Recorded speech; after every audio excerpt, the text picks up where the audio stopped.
Hello दोस्तों, स्वागत है आज के हमारे वीडियो में। दोस्तों, आज के वीडियो में हम पढ़ेंगे ड्राइविंग लाइसेंस और फास्टैग के बारे में। ये मोस्ट इंपोर्टेंट टॉपिक है बिहार पुलिस ड्राइवर के लिए। शुरू करते हैं ड्राइविंग लाइसेंस के बारे में।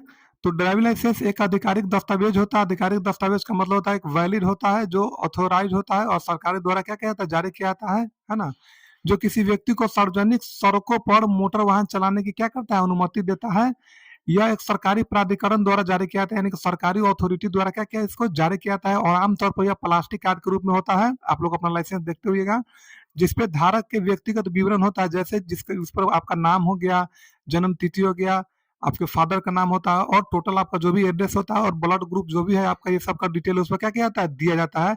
जिसे क्या करता है, उसके पते के साथ साथ वाहन के प्रकार का भी क्या होता है, उल्लेख होता है। आपका किस टाइप का वाहन है, आपका 2 चक्का है, 4 चक्का है, हेवी है, या किस टाइप का वाहन है आपका, है ना, कमर्शियल है या प्राइवेट है या एचएमवी है, इस टाइप का जो भी हो या पर्सनल हो, जिसे चलाने की अनुमति क्या करता है, दिया जाता है। इसके बाद दोस्तों, भारत में लाइसेंस प्रत्येक राज्य के क्षेत्रीय परिवहन कार्यालय या क्षेत्रीय परिवहन प्राधिकरण, जिसे आरटीओ, आरटीए या डीटीओ ऑफिस जिसे बोला था, वहां से क्या किया जाता है, इसको जारी किया जाता है। दोस्तों, यहाँ पे एक और बात बोल दें, जो भी आप लोग लाइसेंस बनाए हुए, जहां से भी बनाए हुए हैं, जिस आरटीओ से आपका लाइसेंस बना हुआ है, आपका जब ड्राइविंग लाइसेंस का जो वेरिफिकेशन होगा, तो उसी से क्या कर उसको वेरीफाई कराना पड़ता है। तो इसका भी एक वीडियो हम जारी करेंगे आप लोगों के लिए। इसके बाद समझिए, भारत में ड्राइविंग लाइसेंस राज्य सरकार के परिवहन विभाग द्वारा क्या कहता है, जारी किया था। तो ये क्वेश्चन यहाँ से बनता है कि भारत में किसके द्वारा लाइसेंस जारी किया जाता है, तो राज्य सरकार के परिवहन विभाग द्वारा क्या कहता है, जारी किया जाता है। तो इसमें भी अलग अलग टाइप से क्वेश्चन वगैरह पूछा जाता है। और आप समझिएगा, ड्राइविंग लाइसेंस के मुख्य कार्य होता है, जो मुख्य कार्य प्रणाली क्या है, सो समझ लीजिए। सबसे पहले होता है कानूनी अनुमति, जिसे हम लोग बोलते हैं, या कानूनी मान्यता जिसे हम लोग बोलते हैं। तो यह व्यक्ति को सार्वजनिक स्थलों पर वाहन चलाने की क्या देता है, अनुमति देता है, कि आपके पास लाइसेंस है तो आप सार्वजनिक जगह पे गाड़ी चला सकते हैं। लाइसेंस का नियम ये होता है, क्योंकि जब आप लाइसेंस लिए तो ऑलरेडी आपको गाड़ी चलाने आना होगा, और सड़क का जो भी रूल नियम है उसका फॉलो करते हुए क्या कहते हैं, गाड़ी को चलाने का अनुमति आपको दिया जाता है। तो लाइसेंस का मतलब ये होता है कि आपको ये सब कुछ पहले से पता है, इसीलिए आपको लाइसेंस दिया जाता है। इसके बाद दोस्तों, ये क्या करता है, पहचान पत्र के रूप में भी काम करता है। जैसे बहुत जगह पे हम लोग का जो आइडेंटिफिकेशन के लिए जो भी पहचान पत्र मांगा जाता है, तो उसमें क्या सब चीज आता है, जैसे आधार कार्ड, पैन कार्ड हो गया, या वोटर आईडी हो गया। इसके बाद या क्या कहते हैं उसको, पासपोर्ट वगैरह हो गया। और उसी में एक आता है क्या, तो ये ड्राइविंग लाइसेंस यहाँ ये भी दे दीजिएगा, तो आपका एक क्या होता है, भारत सरकार का एक पहचान पत्र आपको मिल जाएगा, या बिहार सरकार का एक पहचान पत्र मिलता है। ये हर जगह वैलिड होता है। ड्राइविंग लाइसेंस हर जगह क्या होता है, वैलिड होता है। इसके बाद वाहन चलाने की योग्यता का क्या, ये प्रमाण पत्र होता है। मेन इसका यही काम है कि वाहन चलाने की योग्यता का ये क्या है, प्रमाण पत्र। इससे साबित होता है कि आप वाहन चला सकते हैं। यह दर्शाता है कि व्यक्ति ने वाहन चलाने के लिए आवश्यक कौशल और ज्ञान हासिल क्या है, किए हुआ है, तभी जाकर इसको लाइसेंस मिला हुआ है। ठीक है, यहाँ तक ठीक है दोस्तों। इसके बाद भारत में ड्राइविंग लाइसेंस मुख्यतः कितना प्रकार का दोस्तों, तो 4 प्रकार का होता है। एक क्या होता है, लर्नर लाइसेंस होता है। इसके बाद लर्नर के हम लोग कंप्लीट करते हैं, उसके बाद हमको क्या मिलता है, अस्थायी लाइसेंस मिलता है। इसके बाद एक होता है कमर्शियल लाइसेंस होता है, जो भारत का गाड़ी चलाता है या भारत पर जो गाड़ी चलाता है उसके लिए लाइसेंस है यह। इसके बाद होता है एक अंतर्राष्ट्रीय लाइसेंस होता है, इंटरनेशनल परमिट जिसे हम लोग बोलते हैं, कि देश विदेश भी आप वहां से जा सकते हैं लाइसेंस को लेकर के। ठीक है दोस्तों, तो सबसे पहले हम समझेंगे लर्नर लाइसेंस क्या होता है। लर्नर लाइसेंस क्या होता है, यह लाइसेंस मोटर वाहन चलाने सिखाने के लिए क्या किया था, जारी किया था। इसका 6 महीने का वैलिड होता है। समझिए, लर्नर लर्नर जो लाइसेंस है दोस्तों, तो ये मोटर चलाने के जैसे हम लोग एप्लीकेशन अप्लाई करेंगे, तो 6 महीना का इसका वैलिड होता है। और उसी 6 महीना में आपको गाड़ी चलाने के साथ साथ ये इसके लिए परमानेंट का अप्लाई आपका हो जाता है। जो भी एग्जाम वगैरह होता है, गाड़ी ड्राइविंग टेस्ट हो रहा है, ये सब देकर आपको लर्नर को कंप्लीट करके अस्थायी लाइसेंस आपको दिया जाता है। ठीक है, तो लर्नर लाइसेंस का काम क्या होता है दोस्तों, ये आपको सिखाने के लिए दिया जाता है।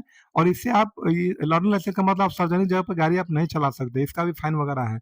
तो ये क्या होता है ना, कि आप किसी कंपाउंड के अंदर गाड़ी आप चलाइए, सीखिए, वहां से सीखने के बाद जब तक परमानेंट आपको नहीं मिलता है, तब तक आप एलिजिबल नहीं होते हैं भीड़ भाड़ में गाड़ी चलाने के लिए। ठीक है, इसके बाद दोस्तों समझिए, अस्थायी लाइसेंस क्या होता है, परमानेंट ड्राइविंग लाइसेंस जिसे बोला जाता है।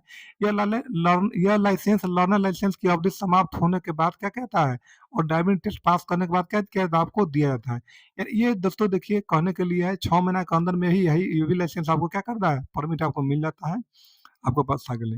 लेकिन इसमें एक और चीज है दोस्तों, जो हम अभी आपको बताना चाह रहे हैं। परमानेंट जो लाइसेंस होता है, जैसे आप लोग ने एलएमवी के लिए बनवाया होगा या एचएमवी के लिए जो भी बनवाया होगा आपने, एलएमवी का हम बात करते हैं, एचएमवी तो कमर्शियल टाइप का लाइसेंस आता है। तो एलएमवी में क्या होता है दोस्तों, कि इस लाइसेंस का एक क्वेश्चन पूछा था, एक स्टूडेंट ही भेजा था कि सर इसका अवधि कितना होता है, लाइसेंस का वैलिड कितना होता है। तो दोस्तों देखिए, लाइसेंस का मतलब होता है 18 वर्ष में आपका अगर लाइसेंस बन रहा है, देखिएगा थोड़ा ध्यान से यहाँ पे, ये वाला, अगर आपका 18 वर्ष में लाइसेंस आपका बन रहा है, तो इसका वैलिड आपको मिल जाएगा कितना, तो 20 बरस का, है ना? यानी कि आपका वैलिड रहेगा 38 साल तक। अगर 38 साल तक रहेगा तो लाइसेंस का वैलिड रहेगा। यही समझ लीजिए कोई स्टूडेंट अगर 18 से 20 के बीच में अगर लाइसेंस बनवाता है वो अपना एज में, तो उसको 20 साल का वैलिडिटी मिलता है। ठीक है? अगर मान लीजिए कोई अगर 25 में बनाया, अगर 20 से 25 के बीच में कोई अगर बनाता है तो उसको मिलेगा 15 साल का वैलिड। तो ये आपके डेट ऑफ बर्थ पे डिपेंड करता है कि आपके लाइसेंस का वैलिडिटी कितने साल का होगा। तो ज्यादातर कितना रहता है, 10, 15, 20 साल, इस टाइप का तीनों में मिलेगा आपको। 12, 13 ये सब नहीं आता, राउंड फिगर में रहता है। 10, 15 या 20 साल का लाइसेंस का वैलिड आपको मिलेगा। ये आपके डेट ऑफ बर्थ के ऊपर डिपेंड करता है। मान लीजिए कि कोई आदमी 30 वर्ष की उम्र में अगर लाइसेंस बनवाता है तो उसको वैलिड मिलेगा सिर्फ और सिर्फ 10 साल के लिए ही मिलेगा। ठीक है? तो इस चीज को याद रखिएगा। इसके बाद 5 साल के लिए एक्स्ट्रा वैलिडिटी आप ले सकते हैं किसी भी लाइसेंस में। ये भी एक पॉइंट है। ठीक है दोस्तों? अगर मान लीजिए कोई आदमी अगर क्या कहते हैं उसको, अगर 35 वर्ष की एज में अगर कोई जाता है बनाने तो उसको भी 10 साल का ही वैलिड मिलेगा। तो क्लियर है? इसके लिए और यहाँ से कोई क्वेश्चन नहीं बनता कि वैलिडिटी क्या होना चाहिए। तो ये आपको डेट ऑफ बर्थ के ऊपर डिपेंड करता है। तो इसके लिए दोबारा क्वेश्चन आपको नहीं कहीं पूछना पड़ेगा। और फिर और इसके बाद एलएमवी और एचएमवी में क्या होता है दोस्तों, तो एलएमवी और एचएमवी में 1 साल का डिस्टेंस होता है, ये भी आप ध्यान रखिएगा। चलिए इसके बाद समझ लीजिए कमर्शियल लाइसेंस क्या होता है। कमर्शियल लाइसेंस क्या होता है, यह लाइसेंस उन लोगों के लिए आवश्यक है जो बस चलाता है, ट्रक चलाता है, टैक्सी वगैरह चलाता है या हेवी गाड़ी जो भी चलाता है उसको क्या बोला जाता है, कमर्शियल लाइसेंस बोला जाता है। ये व्यावसायिक वाहनों को चलाने के लिए क्या किया इसका प्रयोग किया जाता है। अंतर्राष्ट्रीय ड्राइविंग लाइसेंस क्या होता है, इंटरनेशनल ड्राइविंग परमिट जिसे हम लोग बोलते हैं दोस्तों। तो यह परमिट भारतीय नागरिक को विदेश में मोटर चलाने के क्या करता है, अनुमति देता है। जैसे आप किसी अन्य देश में अगर जाइएगा गाड़ी चलाने, तो इसके लिए क्या कहता है, भारत से उसका परमिट लेना पड़ता है, वो आपको इंटरनेशनल लाइसेंस बनता है। और इसी आप विदेश में क्या होता है दोस्तों, तो यही लाइसेंस आप लेके जाइएगा तो वहाँ उसको क्या कहता है, आपके लाइसेंस को वहाँ इस लाइसेंस के हिसाब से वहाँ का परमिट आपको क्या कहता है बनाया जाता है, ताकि आप विशेष वहाँ से भी गाड़ी आप चला सकते सीख सकते। फिर भी उस वहाँ पे भी आपको टेस्ट देना पड़ता है वहाँ का लाइसेंस लेने के लिए, कहीं भी जाइएगा तो समझ गए लाइसेंस के टाइप और प्रकार के बारे में।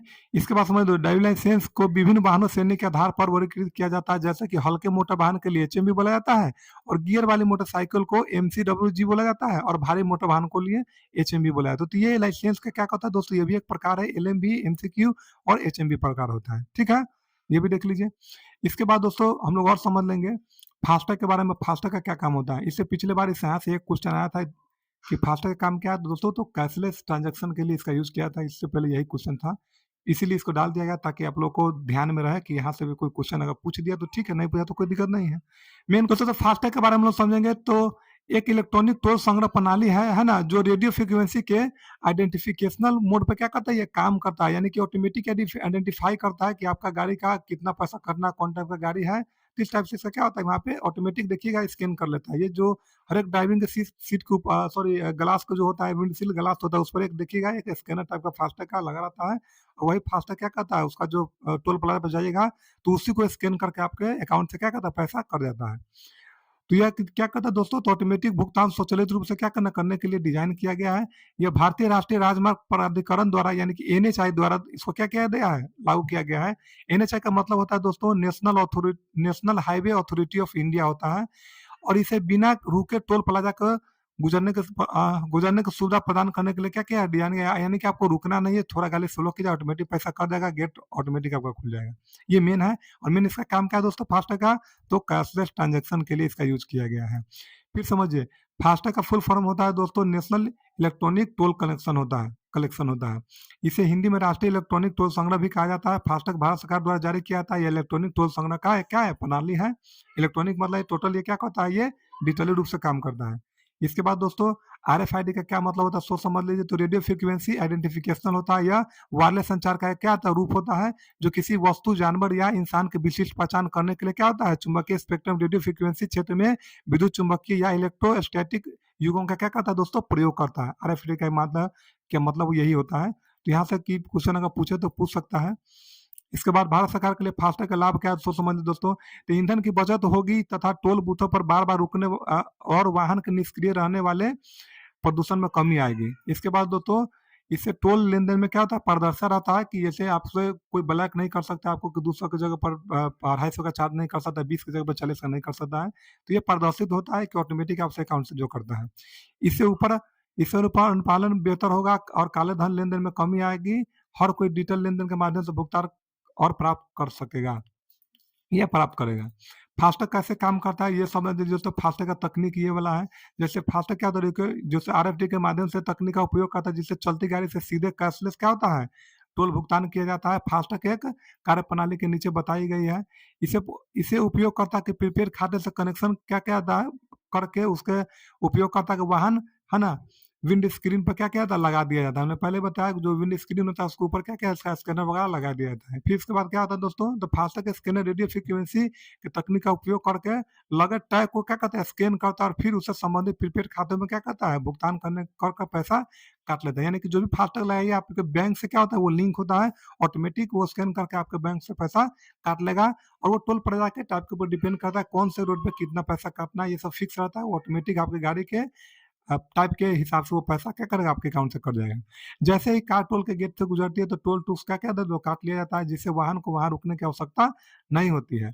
इसके बाद लेन-देन का शुल्क वाहन मालिक के प्रीपेड फास्टैग खाते से क्या कहता है लिया जाता है।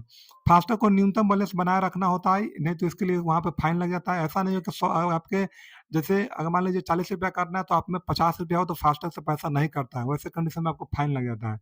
न्यूनतम बैलेंस का मतलब होता है ₹100 था पहले, अब इसे 200 कर दिया गया है। मतलब 200 के ऊपर ही आपके पास पैसा रहना चाहिए या मिनिमम 200 रहना चाहिए। ठीक है? इससे टोल प्लाजा पर कोई रुकावट नहीं आएगी। हल्के वाहन के लिए 100 से ₹200 आपके एक्स्ट्रा होना चाहिए और भारी वाहन के लिए 300 से ₹500 आपके खाते में एक्स्ट्रा होना चाहिए, जहाँ से फास्टैग कटना है। इसके बाद दोस्तों समझ लीजिए, पूरे भारत में 15 दिसंबर 2019 को पूरे भारत में फास्टैग को अनिवार्य कर दिया गया था। ठीक है? कि अब सभी गाड़ी पे भारत में 15 दिसंबर जो मोटर वाहन अधिनियम 2019 आया था, उसी में इसको लागू किया गया था कि क्योंकि हर जगह फास्टैग का नियम जो मशीन है लगा दिया गया था, इसीलिए इसको लागू किया गया था। और 1 जनवरी 2021 को सभी 4 पहिए वाहनों के लिए फास्टैग अनिवार्य किया गया था।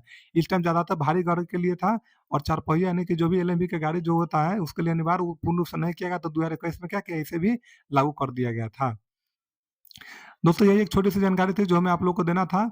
और एक चीज़ और समझ लीजिए थोड़ा कि आज के बाद जो भी वीडियो आप लोगों को जाएगा तो ये जो क्वेश्चन है इसका अब जो भी अब आज तक पढ़ाया गया है 40 नंबर का जो भी आज तक आप लोगों को पढ़ाया गया है, तो इसका टेस्ट का क्वेश्चन बनने वाला है।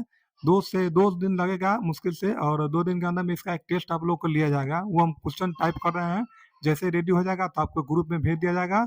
आप लोग अपने-अपने ईमानदारी से टेस्ट देना है आपको और फिर उसका आंसर क्या करेंगे हम उसी टाइम यानी कि जो समय मिलेगा आपको, प्रॉपर समय मिलेगा उसके बाद हम आंसर जारी कर देंगे। अपने-अपने ईमानदारी से बताइएगा किसका कितना नंबर आया है।